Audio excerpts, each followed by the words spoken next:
Ladies and gentlemen, those of you who are in the gathering area, please make your way to the sanctuary. Parables is live online right now.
I'm so glad. Did you look at the question? I just built it off of what you sent me. Perfect. Thank you for your patience. Oh, I'm glad you didn't leave. I just sent you a text, Carol. No, we'll talk after this, okay? Hi, everyone. I'm so glad that you are here. We have a really special parables today. This is Sarah Mendoza, and you may remember that you've been on parables before with Guillermo and Gio, but we have a very specific topic today that we want to share with you all. And before we do that, I want to say welcome to my dad, Casey Wilson, who is in the sanctuary with us. He is a regular Morning Star participant online most Sundays, and so we're glad that he is with us here in person. And today also happens to be his birthday, so wish him a happy birthday if you would. Okay, Sarah, why don't you share with people to start us off why you wanted to do this particular thing today? So November is National Epilepsy You are going to have to hold the mic really close. Okay. Yeah. Let me know if this is okay. Yeah. November is National Epilepsy Awareness Month, and so I wanted to take that opportunity to inform people about epilepsy because I myself am an epileptic person. Can you all hear that? Chuck, can you hear that in the back? Okay. Yeah. Good. Fran can't hear. Okay, so just keep it real close. Okay. And we do have some feedback, Stuart. I'm not sure where that's coming from. Can you hear me pretty clearly, Fran? Okay. These mics, they don't pick up in the periphery very well. It's got to be right here. That's one of the downfalls. Okay, so you're here today to talk about your health condition, which is epilepsy. When were you diagnosed? I've actually had it, let me know if this is good sound. I've actually had it since I was very young. I started showing signs of it when I was about 8 years old. I would have staring spells, but it wasn't until I was about a teenager that I was officially diagnosed because they always wait to see the development throughout. And when I was a teenager is when I was diagnosed, and I've had it since birth. Was the diagnosis in part through a series of seizures at that point? How was the diagnosis made? So for myself, when I was young, I would have like staring spells, which is exactly that. Kind of the brain kind of shuts off a little bit, and you do exactly and you just quiet and you just stare off. But then you pop right back in. However, it was in my teenagers that my father was the first one to see my actual seizure, which is, I can describe in a bit, but it was that initial seizure, and what they do in those times when that happens is they have to do it by a process of elimination. Could it be something like drugs? Were you in an accident? Did you have a head injury? And like I said, they can never exclude, unfortunately, child abuse or something like that. And what they do, and the best thing is called an EEG. That is almost the most definitive way to figure out, because epilepsy is defined as an abnormal electrical brain activity. And so the EEG will monitor to see the brain activity, and if it does show an extreme amount and an abnormal amount, then they decide it's epileptic. So is anyone else in your family epileptic? Is it hereditary? No, it's not hereditary, and also it's not contagious. Surprisingly, that is a myth that some people have, which I want to debunk. Yes, you cannot catch it, and no, it is not hereditary, so no one in my family has it, and it was just a fluke, if you want to call it that, or it just happened. Just the way your body works. Okay, so there's more than one kind, right, of epilepsy. So can you tell us a little bit about that and about the type of epilepsy that you experience? Okay, so yes, another fact, there's actually about 30 plus different types of epilepsy.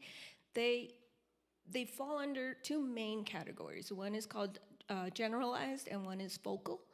Focal means it starts in one particular area of the brain and the activity state remains there, but it's still abnormal and very, very intense electrical pulses. Generalized is the entire brain, and it affects all parts of your body. You experience a different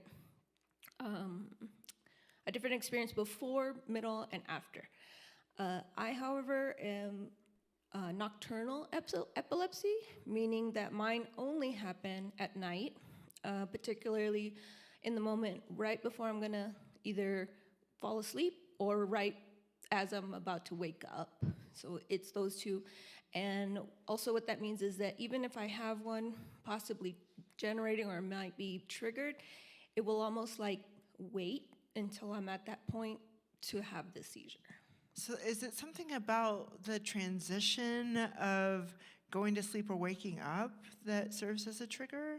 Yes, most people, exactly that's when they go to sleep or they're phasing into sleep, their electrical activity in their brain, which also helps us dream, it helps us de-stress naturally. Mine, however, go into overdrive. And as I'm going into sleep, it can go into overdrive, and the electricity in my brain becomes abnormal, and it sends in a very, very powerful amount, and which causes a seizure. And then the opposite, when I'm coming out of a dream or coming out of sleep, just an everyday person, same thing, our electrical pulses come back to normal so that we can wake up and our body processes begin again. Whereas in my case, the electrical pulses come immensely in those situations. So how often would you say you experience a seizure like that? The goal, of course, is to not experience them. It's very, very pressing on the body and the brain. So, of course, I've taken medication my entire life. But we try to avoid it as much as possible. I do, however, have triggers, which I try to avoid, but I've had several throughout my lifetime. I would say the furthest apart I've had them would be maybe once or twice a year. But if I am triggered or I'm stressed or there's a particular change, I can have them as much as about 3 in a month. Okay, so you said you have seizures. Do all seizures present in the same way? And do you have any warning signs? I really like that question because no, they are just like everybody has a different personality and different mindsets. The way we process is the exact same. Since it all happens in the brain, which controls everything, every person experiences it differently, but some of the symptoms are somewhat the same. Like I said, there are some people who experience auras right before their seizures, so it's almost like a little warning. They know what to do in those situations, and that means they experience maybe like lights kind of fading, or it kind of looks like when you're driving at night where the light is really strong and they know to sit down or do. There are other people like myself that do not know when they're coming. I don't feel them at all. And it feels just like a second, like closing my eyes and all of a sudden everything's different. But yeah, me, myself, I don't know when they're gonna happen. I can try to prevent it, like don't be tired, get enough sleep. That's probably the main factor most everyone tries to get enough sleep. It's very, very, very important. But unfortunately, no, I personally do not. You don't have any warning signs. Do you have, would you be willing to share a little bit about the experience of a seizure itself for you? Yes, and I laugh because I think most people think there's only one type and it looks only one way, especially because when they're portrayed in movies and things like that, they only show what's called a grand mal seizure. They're not called that anymore. Now they're called tonic-clonic seizures. And it's basically where you see them jerking and twisting and folding. However, there are people who have seizures that are not physically present, and it all happens in the brain. Usually that's the staring spell where they just stop, and that's unfortunate because people think, oh, they're not epileptic because they're not convulsing, and that is not true. The same brain activity that's going on in their mind is similar to what I go through, and I do have the convulsions. So that's also a myth that we like to debunk because on TV they try to, or movies, they show the convulsive style, but there's so many other ways. I personally, mine's very unique, and when I meet people, I do have to explain it to them because it is actually very scary. For me, myself, what happens is, personally, I shut down. My brain's almost turning off a switch. I don't experience anything, I don't feel anything, and what happens is tonic-clonic seizures, which is I have grand mal. It constricts, my muscles start constricting, think like an anaconda, like starts clenching, and at that point, everything clenches, including my lungs. So as it's pushing out the air from my lungs, which makes it go through my vocal cords. Since I'm not conscious, there's no suppression, it's coming straight out, which causes a very loud, very scary scream. And that scream, this is the first time I talk about it publicly, so I get a little scared. Take your time. That scream is so distinct that immediately people who know about it and love will come rushing to take care of me. Other people who are not familiar with it, they say it's a very scary sound that they don't know what to do. So when I tell them it's a scream, but when they actually hear it, it's extremely scary. At that point, that's when you see my body tight, clench my fingers, and I begin to fall to the ground. But since I'm unconscious, I am not aware of the pain. I'm not aware if I hit anything. And that's when I start the convulsions, which, of course, I can hit my head, I can bang my head on the floor. I have no idea of the sense of pain. So that is how mine begin with the scream. They go through the convulsions. It lasts a while, and when it ends, I completely go limp, but it does take me a good while before I come back. I can open my eyes, or I will open my eyes, but I'm completely still out of it. I don't recognize anybody. From what Guillermo has told me, I have a look of complete confusion, like I do not know who you are, but I'm looking at them, and I'm looking about, and I'm trying to, and what that is the brain, think of like a switch, it's trying to turn on all the switches back on. And finally, when I do become conscious, that for me is when I notice everything. And that's also how I know that I had one, because I go from maybe serving something, or say like I have something in my hand, or I'm talking to someone, like it's late at night, or I am sleeping and all of a sudden I blink of an eye, see people in front of me and paramedics and something like that, and so I know what happened. And it's not until maybe a few hours later that I feel the rest of it. My teeth clench so hard that I have a very painful jaw for days. I have a headache that's also very distinct immediately after for a couple days. Obviously, my body feels like exactly that. It's been so clenched when I let go, or when the body begins to let go. It's sore, like when you've worked out and you haven't worked out in years, and afterwards you have that soreness. That's how it feels everywhere. Okay, so first of all, thank you for sharing this from your personal experience. What would you say we can do if we encounter someone who is having a seizure? Obviously, hopefully, there will be people who know them who are practiced, but what could we do? What's the best thing for us to do? Again, this is where I get to debunk a lot of myths. The most important thing, first of all, is to take care of their head. No matter what's going on, get a pillow or turn them to their side. That's the best thing, is to hang on to the head, because like I said, they're not aware of the pain that they could be really hitting their head on the ground, which has happened to me before. It's important to know to do that. However, if you don't know, probably the best thing also is to turn them on their side. And this is a myth also that is out there, is many people think you need to put something in their mouth or to stop them from clenching because they think that they're gonna break their teeth or something. Do not put anything in our mouths. It's actually gonna make it worse, because some people think a pencil, a popsicle stick, or something hard, and no, because it's clenching so hard, it can break that and end up choke, yes, and it's even worse for your mouth. The myth I like to debunk is they cannot choke on their tongue.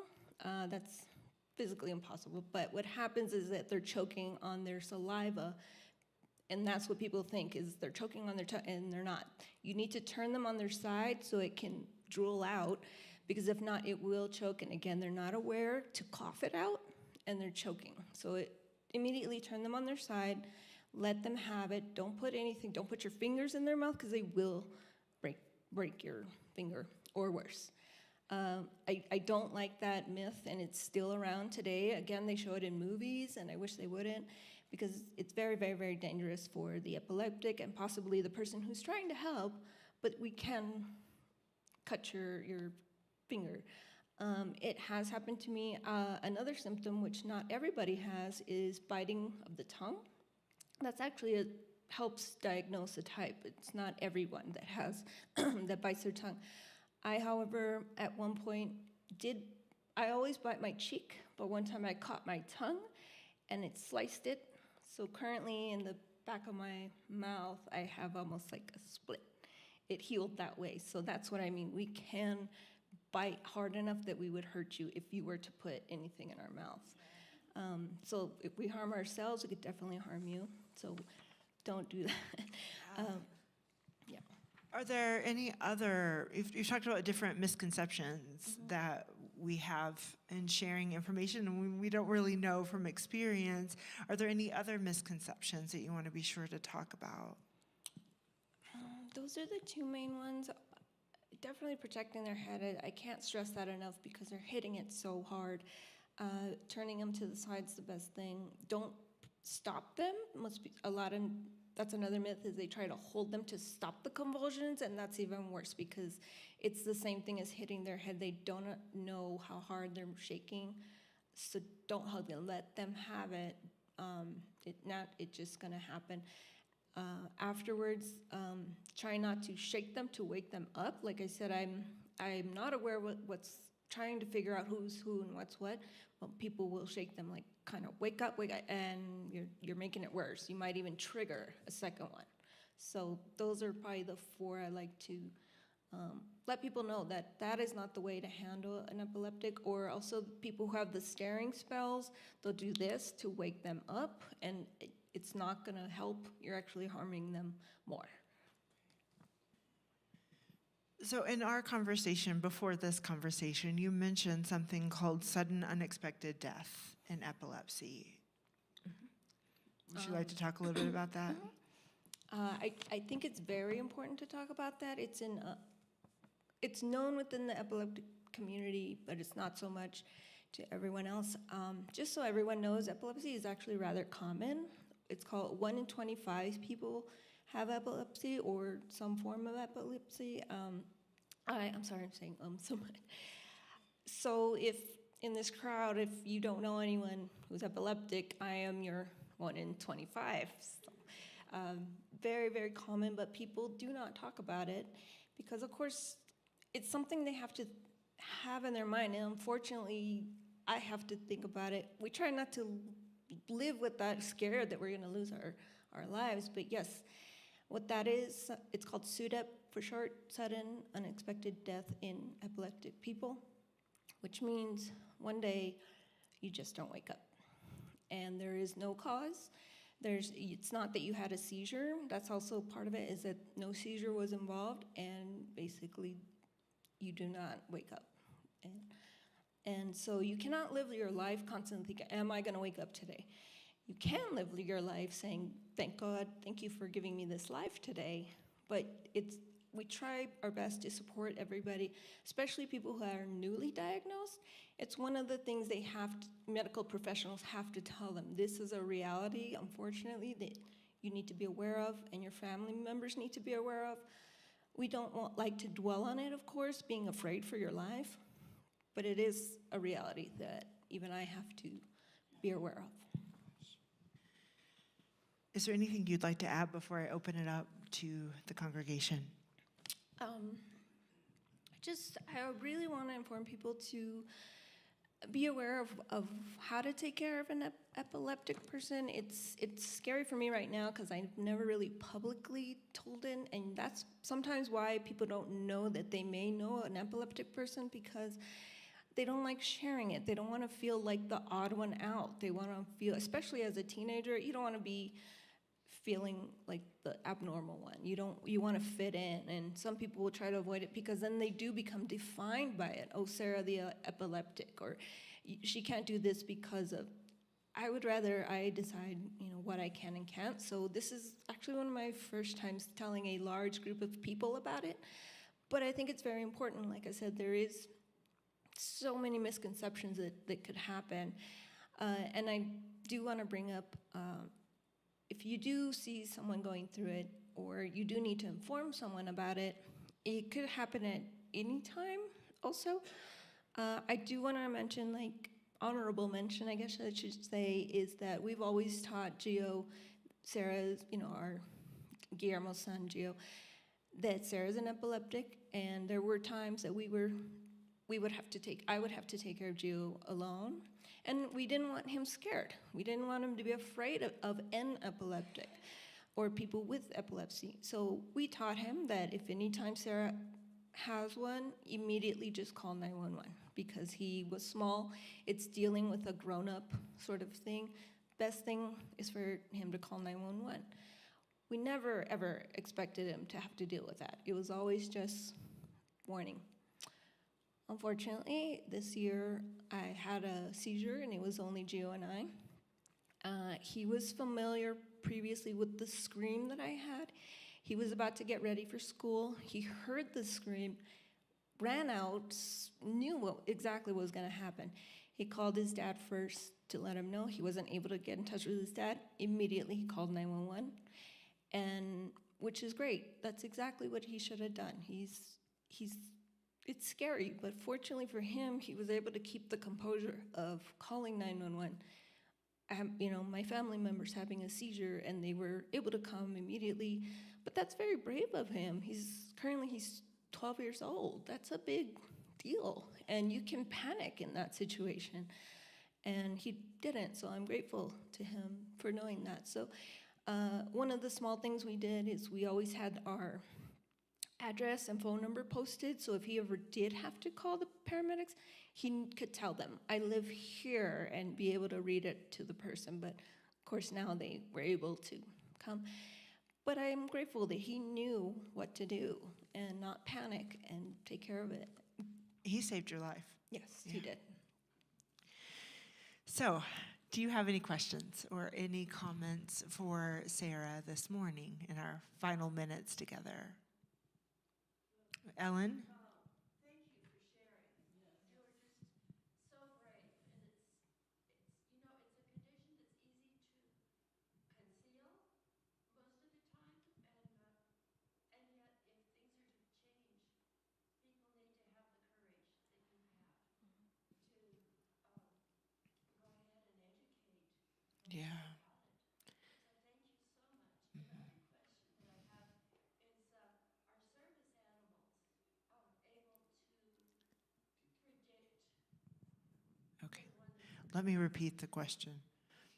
Okay, so first of all, Ellen says thank you for the courage that Sarah has demonstrated, and I say thank you as well. Ellen's question is, are service animals able to predict seizures? Yes, it's one of the great things that are happening. There are specific dogs that help with that. There are certain large dogs, specifically large dogs, that can actually sense when you're about to have it, because they can smell the change in your blood, the change in your hormones. They're taught. And what they'll do is come up to your legs so that if you fall, they are there to break your fall. And it's amazing. They're amazing. Large dogs, yes, that do that. And they're taught to do that, and they break your fall, which is, like I said, they help protect the head. That's amazing. There are other animals that, any smaller animals that, again, they smell the body chemistry, and they are not able to break the fall, but they are able to bark or warn you, meaning sit down yourself, like put yourself, and they know how to bark and let you know something's about to happen to you. Great question, Ellen. Steve, did you have something? And then we'll go to Alejandra. Add on to what you just said, that what we need to be doing is the pharmaceutical industry needs to be finding out what those dogs have so we can have it. Yeah. Because, you said it earlier, you don't want to be separated. So Yeah. Sue and I just love you anyway. But to be able to sense what's coming. Perhaps we could learn from the dogs, Steve is Yeah. saying. Yeah, so that we can learn to sense them. Yeah. Yeah. Very good. Alejandra. I really appreciate you letting us, debunking those myths. Yeah. A couple of those I knew, but a couple I didn't. And I was like, oh, that makes sense when I think about it, but I never quite thought about it. If we're in a situation where, we're at a grocery store and somebody is alone and they're having a seizure, would the best situation be, as a bystander, to make sure their head is safe on their side and then call 911? Yes, because they could hurt themselves before the paramedic can even get there. So yes, and I have had seizures in public before, and there have been very, very compassionate people who have helped me. One of the most, I guess, notable experiences I had is I went to go see a movie at the El Paso Theater, and I had one in my seat. And it was very difficult to get out of the seats because I was so in the middle.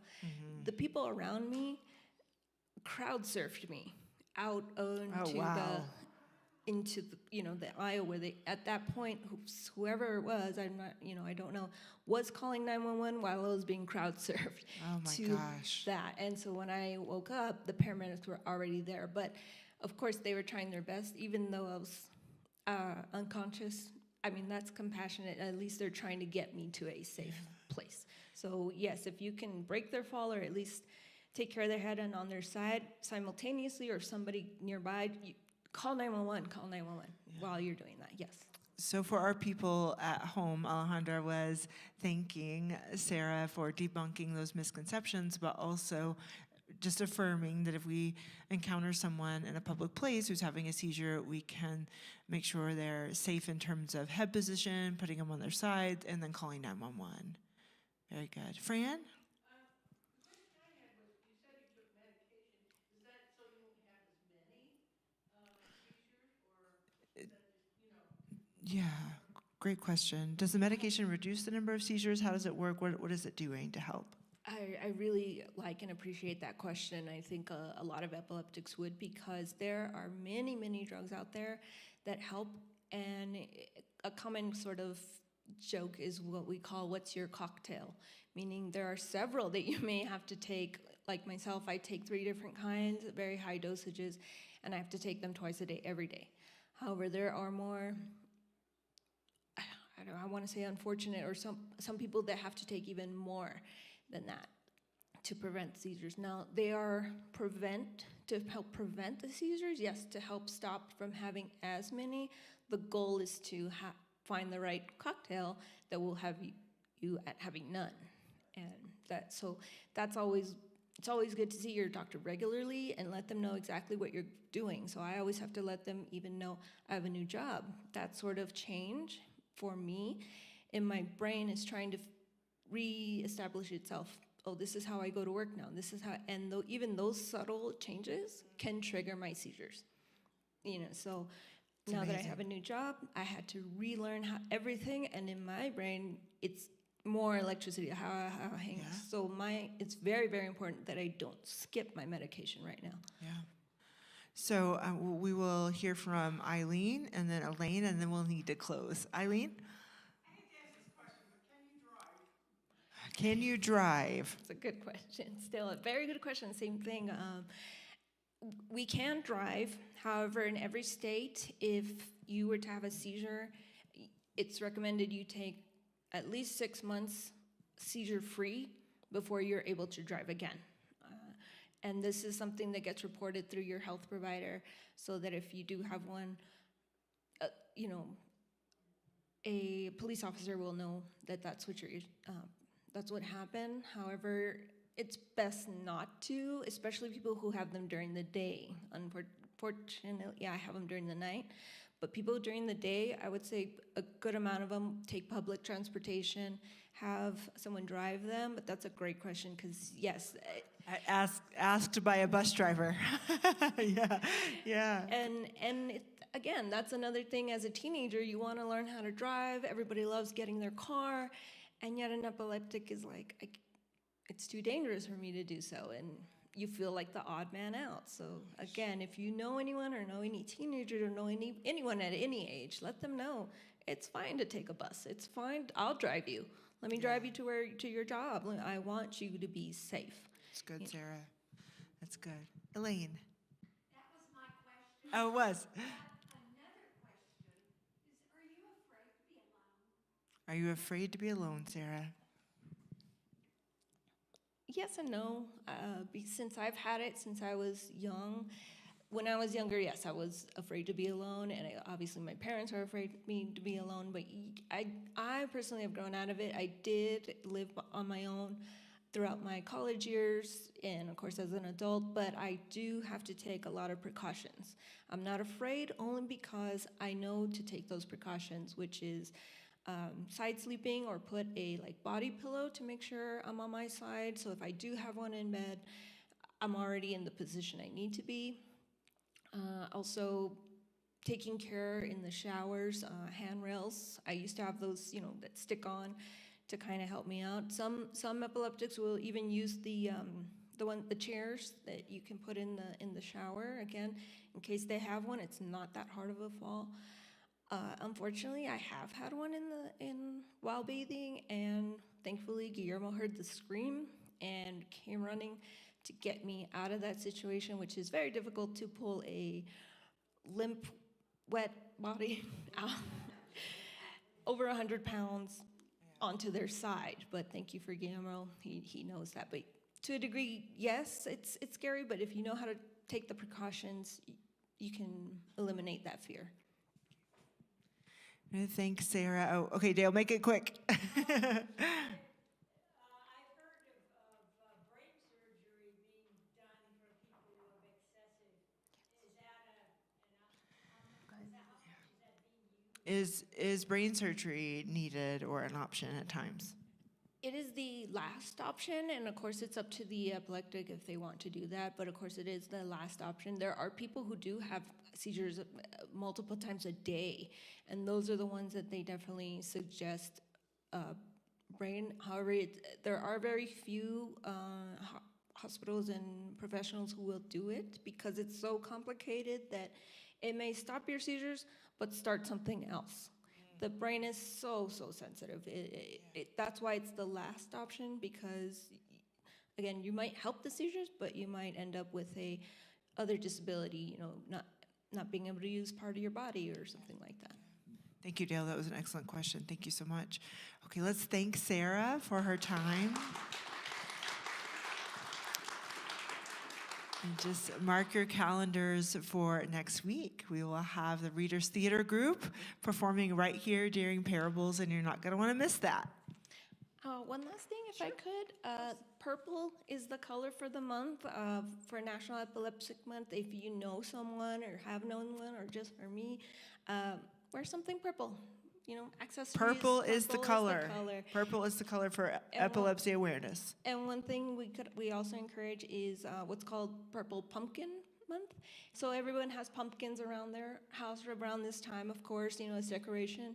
You can have a small purple pumpkin to show that you support and care for epileptic people. Very helpful, Sarah. Thank you. Let's thank Sarah again.